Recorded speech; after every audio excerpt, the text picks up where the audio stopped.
ඔන්න අද vlog එකත් අපි ගිය trip එකක් ගැන. ඉතින් මේ ගමන නම් අපි ගොඩාක් උදේ පිටත් වුණා. මොකද පොඩ්ඩක් දුර යන්න තිබුණ නිසා. අපිට තිබුණා පැය 4ක් විතර drive කරන්න. පැය 4කටත් වැඩි. ඉතින් පේනවනේ ඕගොල්ලන්ට අපි ඒක නිසා උදේ පාන්දරම පිටත් වුණා. මම කලින් දවස් උදේට කන්න කෑම ගත්තා. ඒ වුණාට සුදේෂ්ට උදේට කන්න කෑම යනකොට ගන්න ඕනේ කියලා කිව්වා. ඉතින් මේ අපි නම් යාර කෑම ගන්න ගමන් මං කලින් දවසේ කොච්චර රෙස්ට් කරලා ගියත් මට හොඳටම නිදිමතයි. දැන් පුරුද්දක් වෙලා වාහනේ නිදා ගන්න එක ඉස්සර නම් එහෙම නිින්ද යන්නේ නැහැ. හැබැයි දැන් හොඳට නිින්ද යනවා. ඉතින් මම ගොඩක් වෙලා නිදාගත්තා. ඊට පස්සේ සුදේෂ්ට නිදා ගන්න ටිකක් වෙලා drive කරා. ඉතින් ඕගොල්ලන්ට මගේ කටහඬ ඇහුනොත් පේන්නේ මං කොච්චර නිදිමතේද ඉන්නේ කියලා.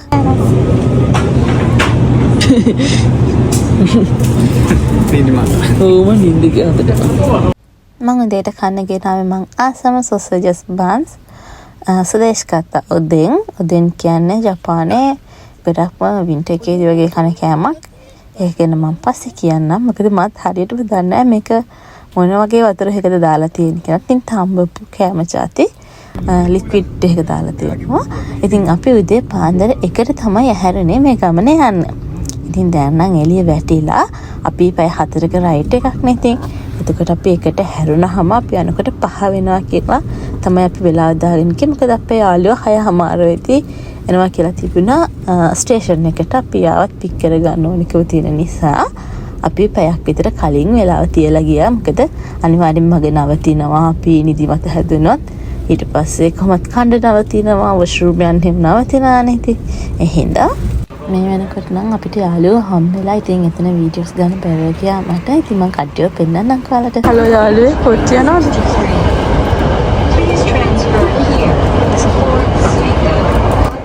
මේ ඉන්නේ උදේෂ්. තේෂ් කියන්නේ සුදේෂ්ගේ චුටි කරිබම්ම යාළුවෙක්. ඉතින් මේ ගමන අපි යන්නේ සුදේෂින් තමයි. මොකද යාගේ යාළුවම බලන්න තමයි මේ යන්නේ. තව යාළුවෝ දෙන්නෙක් ඉන්නවා. ඒ දෙනා පෙන්නන්න ඉස්සරහට. අපි මේ ගමන යන්නේ ඕසකාවල ඉඳන් කියෝතෝ වලට. ඉතින් අපේ වාහනේ ඕසකාවල තියලා අපි ඔක්කොටම යන්න පුළුවන් විදිහට ට්‍රේන් එකේ යන්න තීරණය කළා කියෝතෝ වලට. ඉතින් පළවෙනි දවසේ කියෝතෝ බලලා දෙවෙනි දවසේ ඕසකා බලන්න තමයි අපි ප්ලෑන් කරගෙන ඉන්නේ. අවුරුදු 8කින් තමයි සුදේෂ්ට මේ යාළුවෝ තුන්දෙනාව හම්බෙන්නේ. ඉතින් මේ 4 දෙනාට ඒගොල්ලෝ කැමති විදිහට මේ දවස් ගත කරන්න දෙන්න අපි තීරණය කරා. ඉතින් අපි දැන් මේ කියෝතෝ වලට ඇවිල්ලා ඉන්නේ. ඔයාලා මීට කලින් කියෝතෝ ගැන අහලා තියෙනවා නම් විස්තර දන්නවා නම් ඉතින් දන්නවා ඇති. කියෝතෝ කියන්නේ ජපානයේ සංස්කෘතිය එහෙම නැත්නම් ජපානයේ පරණ දේවල් බලන්න තියෙන ලස්සනම නගරයක්. මොකද ලස්සනම නගරයක් නෙමෙයි ලස්සනම නගරය කිව්වොත් හරි. මොකද කියෝතෝ වල තමයි පරණ ජපාන එහෙම නැත්නම් ජපාන ඉස්සර තිබුණ විදිය ඒ විදිහටම අපිට බලා ගන්න පුළුවන් විදිහට ඒගොල්ලෝ ඒවා තියාගෙන තාම ලස්සනට පවත්වගෙන යන්නේ. මේ පාරවල් වල පාර දෙපැත්තේ ඉඳන් හැමදේම හරිම ලස්සන විදිහට පරණ කාලයට හදලා තියෙනවා. ඉතින් මේ තියෙන්නේ කැන්ඩි ෂොප් එක. ඉතින් මම දන්නේ මේක මොකද්ද මෙච්චරට විශේෂ කියලා ටිකක් ගානම්. මොකද මේ වගේ ඩීටේල්ස් හරිම ලස්සනයි. ඔයගොල්ලෝ පේනවත් දන්නේ මේ කැන්ඩි වල මැද තියෙන චිත්‍ර හැම හරිම ලස්සනට ඒගොල්ලෝ අර පැහැදිලිව අපිට පේනවා නේද මෙතන යුනිකෝර්න්ලා එහෙම ලස්සනට බලන්න පුළුවන් විදිහට ඩිසයින් කරලා තියෙනවා. ඉතින් මේ කැන්ඩි ෂොප් එක හම්බෙන් දැක්කේ යනකොට ඉතින් මේ කැන්ඩි ෂොප් එකේ ඒගොල්ලෝ කැන්ඩි හදන එක පවා අපිට බලන්න පුළුවන් ෂෝ ටයිම් එකක් තියෙනවා. අපි මුලින්ම ගියේ කියෝතෝ වල තියෙන ප්‍රසිද්ධ ස්ටාර්බක්ස් එක. මේක කියන විදිහට ගොඩක් පරණයි. ඒ කියන්නේ අවුරුදු 100ක් විතර පරණ බිල්ඩින් එකක තමයි මේක කරගෙන යන්නේ. ඉතින් මේකේ විශේෂත්වය මේක පරණ බව. කියන්නේ ඉස්සරේ ගෙවල් කොහොමද තිබුණේ අන්න ඒ විදිහට දිගටම පවත්වාගෙන යන ස්ටාර්බක්ස් එකක්. ඇත්තටම ඇතුළ හරිම ලස්සනයි. මේ තියෙන එක ඇතුළ පරණ ජපාන් ගෙවල් ගොඩක් හදලා තියෙන ලී වලින්. ඉතින් මේකත් එළිය ඒ විදිහටම ලී වලින් හදලා තියෙන්නේ. ඇතුළේ බිත්ති ඕගොල්ලන්ට පේනවා ඇති ලී එහෙම තියෙන්නේ. ඉතින් මේක විශේෂයෙන්ම මේගොල්ලෝ පවත්වගෙන යන්නේ මේක විතරක් නෙමෙයි. මේ වටේට තියෙන ඔක්කොම කඩ එහෙමයි. ඒගොල්ලෝ පරණ ජපානයේ කොහොමද තිබුණේ ගෙවල් ඒවා පාවිච්චි කරලා තමයි මේක තාම කරගෙන යන්නේ. මේක ඉතින් මෙනු එකේ කිසිම වෙනසක් නැහැ. සාමාන්‍යයෙන් තියෙන මෙනු එකමයි. ඔයාලට පේනවා නේද දැන් මම ඕඩර් එක දීලා වෙන තැනකට යන්න ඕනේ ඕඩර් එක පික් කරන්න. ඒ යනකොට පැත්තම පරණ ජපාන් ගෙදරක් කොහොමද තියෙන්නේ ඒ විදිහටම තමයි තියාගෙන තියෙන්නේ. ඉතින් මෙතන ගොඩාක් එන්නේ ෆොරිනර්ස්ලා. ඔයගොල්ලන්ට පේනවනේ මට ඉස්සරහින් ඔක්කොම වෙන රටවල අය ඉන්නේ. ඉතින් ඇත්තටම මේ දවස්වල කියෝතෝ වල ගොඩාක් සෙනග ගොඩක්ම ඉන්නේ ෆොරිනර්ස්ලා. අපි කෑම අරගෙන උඩට ගියා කන්න. මේ තියෙන්නේ සාමාන්‍යයෙන් පරණ ජපාන් ගෙවල් වල බිම තියෙන විදිය. මේවට කියනවා වසිත්සු කියලා. එහෙම නැත්නම් තතමි රූම් කියලා. මේ පල්ලෙහා පැදුරු වගේ දාලා තියෙන්නේ තතමි. තතමි කියන්නේ පැදුරු වර්ගයක් තමයි. උණ පතුරු ඊට පස්සේ පිදුරු වගේ එකතු කරලා හදන. අනේ හින්දායි මේ ස්ටාර්බක්ස් එක මෙච්චර ෆේමස්. මේක පරණ විදිහට බිම ඉඳගෙන කෑම ගන්න තියෙන. ඉතින් අපි ඉඳන් හිටිය විදිහත් වැරදි හරිනම් ලස්සනට ඉඳ ගන්න ඕනේ. ඉතින් මේ වගේ ලස්සන දේවල් හරියට තියෙනවා කියෝතෝ වල. බලලා ඉවරයක් නම් කරන්න බෑ. ඇත්තටම අපිට වෙලාව හොඳටම මදි කියෝතෝ ඇවිදින්න. ඉතින් ඕගොල්ලෝ කියෝතෝ යනවා නම් මම TikTok එකේ අප්ලෝඩ් කරන්න හිතන් ඉන්නවා. කොහොමද අපි travel කරනකොට schedule එක හදාගන්න ඕනේ, travel tips මොනවද කියලා. ඉතින් follow කරලා තියාගන්න TikTok එක. මම අනිවාර්යයෙන්ම ඒක ඉක්මනට අප්ලෝඩ් කරන්නම්. කියෝතෝ විතරක් නෙමෙයි දැනට මම ගිහින් තියෙන හැම සිටි එකම එහෙම නැත්නම් හැම තැනක්ම බලන්න ගිහින් තියෙන ඒ විස්තර ඒකේ අප්ලෝඩ් කරන්නම්. ඉතින් ඊට පස්සේ අපි එතනින් කෑම කාලා බීලා අපි ගියා අපේ ඊළඟ යාළුවව ගන්න. ඉතින් එයා තමයි අපිට අද වාහනේ රෙන්ට් කරන් එන්න ගියේ. ඉතින් එයා උදේ මෙතෙන්ට ආවේ නේ. අපි දැන් එයා බලන්න යනවා.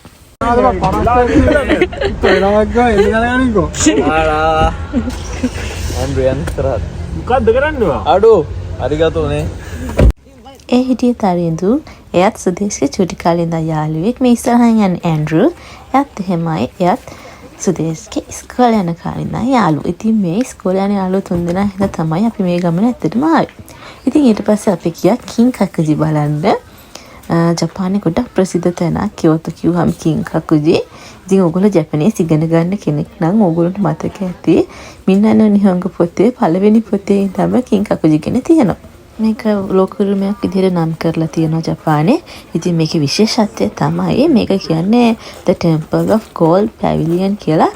මේකේ උඩම තියෙන තට්ටු දෙක pure gold leaf වලින් තමයි cover කරලා තියෙන්නේ. ඉතින් අන්න ඒ හින්දායි මේක මෙච්චර ප්‍රසිද්ධ සහ වටිනාකමක් තියෙන තැනක් විදිහට හඳුන්වන්නේ. හරිම ලස්සනයි මේකෙ තෙන්ට ගියවම ඇත්තටම gold color හරිම ලස්සනයි. ඉතින් මේක තව එකක් තියෙනවා කින්කකුජි කියලා. ඒ කියන්නේ සිල්වර් color. ඒ වුණාට ඒක ඇත්තටම සිල්වර් වලින් නෙමෙයි හදලා තියෙන්නේ.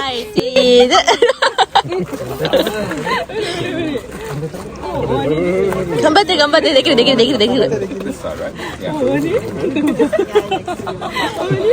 යෝ මේ ඉන්නේ මිකුරි චානත් අපි ඔක්කොම එකම වයසේ. ඉතින් යාට ෆොටෝ ගන්න බෑ. යාට hina යනවා. ඉතින් එදින ෆොටෝ එකක් ගන්න එක තමයි අපි කියවතෙන්ටලා ඉන්නේ. ඉතින් ඔයගොල්ලන්ට දැන් මම කලින් කියවනේ ගින්කකුජි ගැන. ගින්කකුජි ඉතින් ඔයගොල්ලන්ගේ ලිස්ට් එකට එකතු කරගන්න එපා. මොකද ඒක එච්චර යන්න හොඳයි කියලා රෙකමන්ඩ් කරන්නේ නැහැ මම. මොකද එච්චර ලස්සන තැනක් නෙමෙයි. ඉතින් ඔයගොල්ලෝ කියෝතෝ වල ඉන්න කෙනෙක් නම් ඉතින් ගිහින් බලවට කමක් නැහැ. ඊළඟට ඉතින් අපි කොහෙ ගියත් වගේ ෆොටෝස් ගත්තා, වීඩියෝස් ගත්තා වතුන චුට්ට වෙලාවක් හිටියා. ඉතින් මේකේ ලොකුවට බලන්න දෙයක් නැහැ. ඒ වුණාට ඉතින් මෙතන World Heritage එකක් හින්දා ලිස්ට් එකට ඇඩ් කරගත්තට කමක් නැහැ මේ තැන. ඉතින් මේ ජෝඩුව කොතරත් hina වෙවි ඉන්නවා ෆොටෝ ගහනවා කියලා. ඊට පස්සේ අපි අපේ වාසනාව උරගා බැලුවා. ඉතින් මේ වගේ තැන් ගොඩක් තියෙනවා මේ කියෝතෝ පන්සල් වල.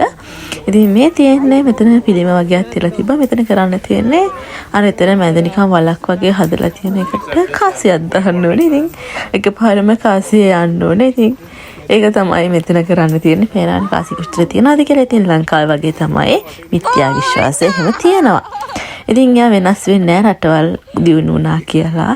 විද්‍යාව වගේම ජපානය ඇතුලේ සංස්කෘතිය ඉතින් ඒගොල්ලෝ පරණ විශ්වාස කරනවා තාම ඉතිරි වෙලා තියෙනවා.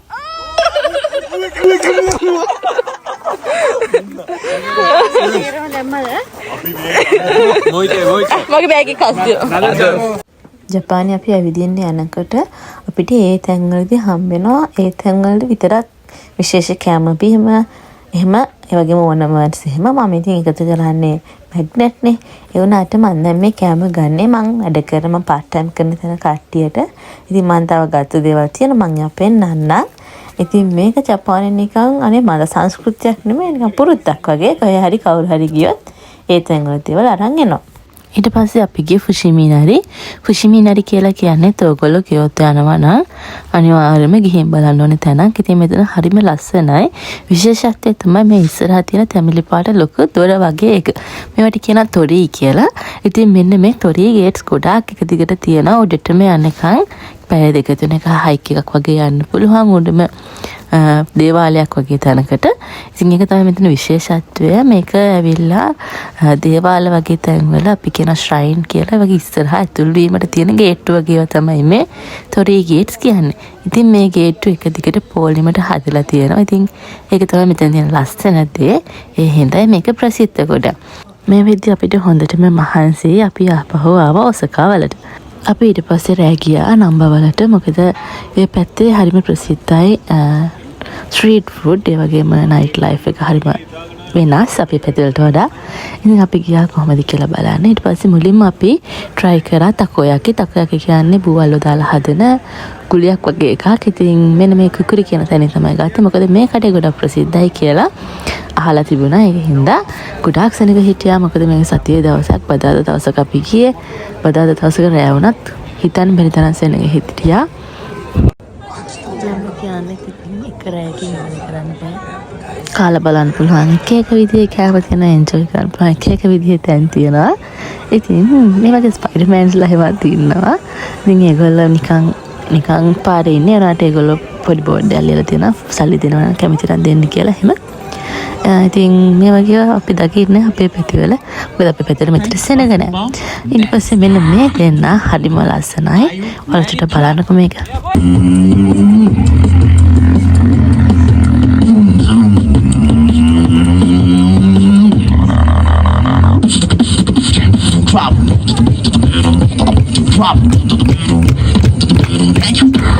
Next. Human beat box and dancing. Waist. Okay. Everybody clap. එතකොට මෙන්න මේ සීයා මේ හැමෝම පාරමාරු වෙන පාලමක් උඩ ඉඳන් ටික්ටොක් කරනවා, ලයිව් එකක් කරනවා. හරිම වෙනස් පරිසරයක් තියෙන්නේ හිතා ගන්නත් බැරි විදිහට. ඉතින් ඊට පස්සේ අපේ කට්ටිය ආයෙ රැට මොන හරි කන්න තැනක් හොයාගන්න ඕනේ හින්දා ඔහෙ ඇවිදලා හිටියා. ඉතින් මේ පාරවල් කොච්චර ලස්සනද හැබැයි කොච්චර සෙනග ඉන්නවද නේද? ඊට පස්සේ අපි ඉසෙකායකට ගියා. ඉසෙකාය කියලා කියන්නේ කනගමන් බොන්න පුළුවන් තැන් වලට. ඉතින් රැට කට්ටිය ගොඩක් යන තැන්. ඉතින් අපිට තැන හොයාගන්න සෑහෙන වෙලා ගියා. මොකද අපි 7 දෙනෙක්නේ. ඊට පස්සේ අපි කැමෝඩ කළා, බිමෝඩ කළා. ඉතින් මෙතන හිටියා අපි පැයක් විතර. මොකද අපිට මෙතන ගොඩක් වෙලා ඉන්න බෑ. මොකද අපේ ට්‍රේන් එක මිස් වෙනවා. අපි ට්‍රේන් එකේ අපහු යන්න ඕනේ. ඉතින් මේ තියෙන්නේ ස්ටේෂන් එක බලන්න කොච්චර ලස්සනද කියලා. එයාපෝට් එකක් වගේ ලස්සනයි මේ උමෙත ස්ටේෂන් එක. මාරම ලස්සනයි කියන්න වචන නෑ. පොළොව දිලිසෙනවා ඔයගොල්ලන්ට පේනවා නේද? කොච්චර ක්ලීන්ද කියලා කියන්න වචන නැති තරම් ලස්සනයි. ඉතින් මේ වගේ තැනකට අපේ රටත් එනවා නම් කියන එක තමයි ඉතින් අපි හැමතිස්සෙම හිතන්නේ මේවා දැක්කාම අපිට කවද මේ වගේ දේවල් හම්බෙයිද කියලා. මේ දවස්වල අපි ගොඩක් ඇහැරගෙන හිටියහත් කට්ටියම. ඉතින් ඒ හින්දා ඊළඟ දවසේ උදේ අපි ටිකක් දවල් වෙනකන් නිදාගෙන කට්ටියම පිටත් වුණාට පස්සේ අපි දෙන්නත් ආවම අපව නම්බවලට මෙන්න මේරිකරෝජී සන්න ඔමිසේ කියනකට චීස් කේක් ගන්න. ඉතින් මේ චීස් කේක් ප්‍රසිද්ධයි ජපානයේ. පාර්ට් ටයිම් කරන තැන කට්ටියට ගෙනියන්න තමයි මම ගත්තේ මෙතනින් චීස් කේක්. මේව හදපු ගමන් හරිම රසයි, හරිම සොෆ්ට්. ඉතින් ඔයගොල්ලෝ නිකන් සර්ච් කරලා බලන්න රිකරෝජී සන්න චීස් කේක් කියලා. මේ හරිම ප්‍රසිද්ධයි. ඉතින් මේක මම රෙකමන්ඩ් කරනවා ඔයගොල්ලෝ ඔසකාවොත් අනිවාර්යෙන්ම අරන් යන්න, අනිවාර්යෙන්ම ගෙනියන්න ගන්න කියලා. මොකද ලොකු ගාණක් නැහැ ජපානයේ. ඉතින් අනිත් කැම බීමත් එක්ක සසඳලා බලනකොට ඉතින් ඔන්න ඔය විදිහට තමයි අපේ දවස් දෙකක ට්‍රිප් එක ඉවර වුණේ. ඉතින් මේ ගමන යන ප්‍රධාන හේතුව ඇන්ඩ්‍රු ඉතින් ඕස්ට්‍රේලියාවල ඉඳන් ජපානයට ආවා.